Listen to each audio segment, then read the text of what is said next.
नमस्कार। आकाशगंगा में सप्तऋषि के नाम से प्रसिद्ध तारों की बात करते हैं। आप देख रहे हैं तो अपने बच्चों को भी दिखाइए।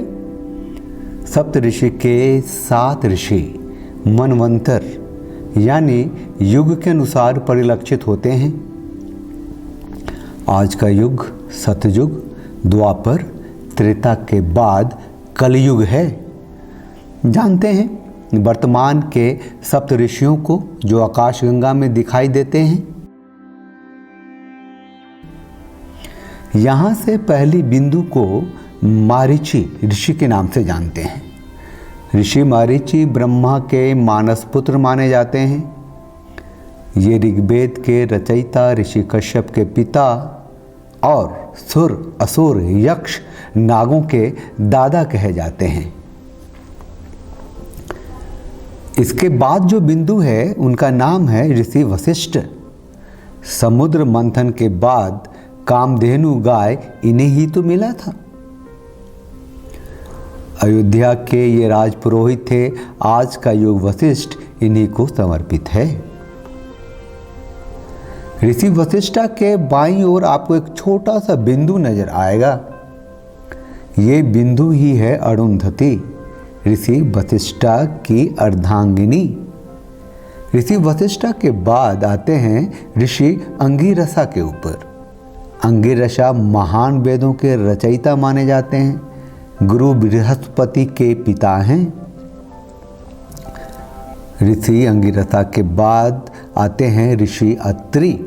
ऋषि अत्रि माता अनुसुईया के पति हैं। दत्तात्रेय मुनि दुर्वासा और सोमा के पिता हैं। फिर दाईं ओर की तरफ मुड़ते हुए जो बिंदु आता है वो हैं ऋषि पुलस्त्य। ऋषि पुलस्त्य ब्रह्मा के 10 प्रजापति मानस पुत्रों में से एक हैं। महाभारत के अनुसार राक्षस और किन्नर इनके संतान हैं। इसके बाद आते हैं ऋषि पुला। ऋषि पुला भी ब्रह्मा के मानस पुत्र हैं। ब्रह्मांड की रचना में ब्रह्मा के 10 मानस पुत्रों का भी योगदान है। ऋषि पुला कई ग्रहों के शासक भी माने जाते हैं। 7वें ऋषि हैं ऋषि क्रतु। ऋषि क्रतु 2 युगों में अवतरित हुए हैं। ब्रह्मा के मानस पुत्र हैं। प्रजापति दक्ष की बेटी संतति से इनका विवाह हुआ और ऐसा मानते हैं कि इनके 60,000 संतान हैं। ऋषि पुला और ऋषि क्रतु के अंतर को 5 गुना मिलाकर नीचे की तरफ आएंगे तो वहाँ बसी है ध्रुव नक्षत्र।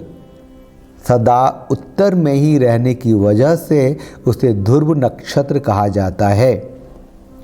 अंग्रेजी में इसे नॉर्थ स्टार कहते हैं। बाल्यावस्था के ध्रुव नक्षत्र अगर उत्तर में बसे हैं तो वृद्धावस्था के अगस्त नक्षत्र दक्षिण में बसे हैं। अगस्त और ध्रुव नक्षत्र हमेशा उसी स्थान पर मिलते हैं। इन दोनों के बीच में मौजूद आकाशगंगा सतत घूमती रहती है। इस कारण से हमारी धरती अक्ष के ऊपर गोल गोल घूमती रहती है। ये सच है कि सारा जगत भगवान के इर्द गिर्द घूमता रहता है, लेकिन वो हमें कभी नजर नहीं आ सकता। भूमि के अनेक कालों में से उसे 4 काल में छांटते हैं। ऊपर नजर आ रहा पीठ के बल सोया हुआ प्रश्न चिन्ह के आकार में बना हुआ सप्तऋषि मंडल हमें बसंत ऋतु में ठीक ऐसे ही नजर आता है। आगे बढ़ते हुए शिशिर ऋतु यानी ठंड के मौसम में हमें सप्तऋषि मंडल ऐसा नजर आता है।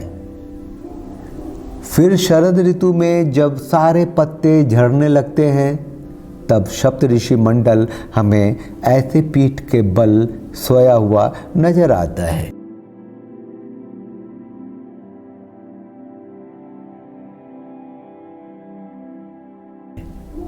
और ग्रीष्म ऋतु यानी गर्मी के मौसम में हमें सप्तऋषि मंडल ऐसे शीर्षासन कर रहे प्रश्न चिन्ह की आकृति में नजर आते हैं।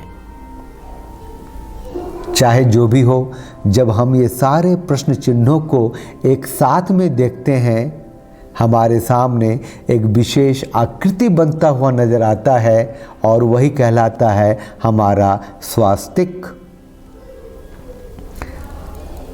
स्वस्थ का मतलब है आरोग्य। स्वास्तिक का महत्व हमारे पूर्वजों ने हमें हमेशा से बताते आए हैं, लेकिन हर क्षण प्रयोग में ला रहे इस स्वास्तिक का जन्म कहाँ से हुआ, ये आज आपने इस वीडियो द्वारा जरूर जान लिया। इस विषय को इतनी सुंदरता से वीडियो के रूप में बनाकर आप सभी को समझाने का श्रेय जाता है मुक्ता जी को। धन्यवाद। और कलम दिया है अहोरात्रा जी ने। इन सब का आभार, इन सब को धन्यवाद। आप चैनल को लाइक कीजिए, शेयर कीजिए, सब्सक्राइब कीजिए, इसे ज़्यादा से ज़्यादा लोगों तक पहुंचाइए। ये स्वास्थ्य क्या है हर एक को समझाइए और हमसे जुड़े रहिए। आज के लिए बस इतना ही।